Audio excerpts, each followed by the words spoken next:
Nonprofits serve some of our community's most vulnerable. Fox 23's Jaclyn Coleman spoke to two organizations working to meet the needs of the people against the backdrop of a nationwide pandemic. Not everyone in the city has the luxury of working from home, though nonprofits like Christian Services and Edward Street Fellowship Center have had to cut back on staff. Its mission on serving hundreds in the community remains huge. What we're seeing is those who normally are able to pay their bills, find the items that they need to sustain life, and that they can't. And we're seeing stores and businesses close. With businesses closing, some are out of a job. That's when nonprofits help fill the gap while making some necessary changes. We stopped serving in-house, that we're not doing dine-ins right now. We're doing takeouts.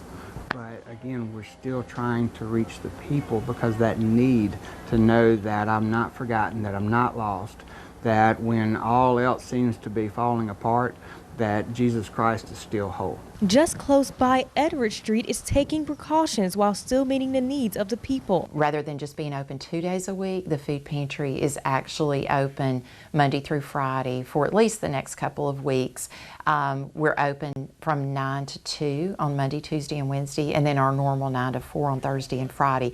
That is to try to help spread out the crowd. The Edward Street Medical Clinic is still functioning by appointment only and hope to accept new patients by May of this year. But the clinic does not test for COVID-19. We're finding that a lot of the healthcare providers who so generously give their time to make this clinic possible, they are now being pulled in other directions. They are being called into medical service in other areas in the Hattiesburg area through their employers, and we understand that, and that's where they need to be. Now, what both organizations need most is donations to keep everything running. Thursday and Friday, we gave out 13% more bags of food than we did the week prior.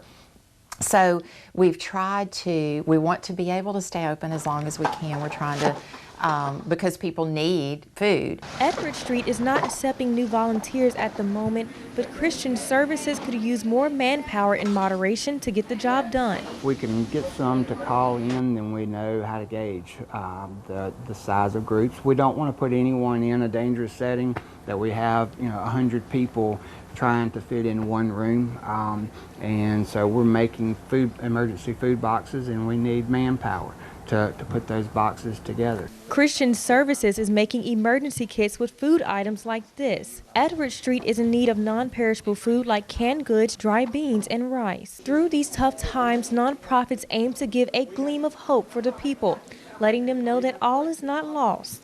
Jesus told the disciples once, he said, "Peace I give to you, not as the world does."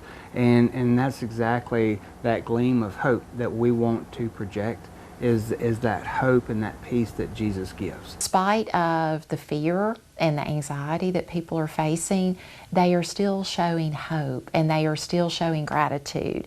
And whether that's our clients or the people who are donating or anybody that we're encountering walking through our doors, there is a spirit of hope. For more information on how to help, you can visit edwardstreetfellowship.org and christianserve.org. In Hattiesburg, Jaclyn Coleman, Fox 23 News.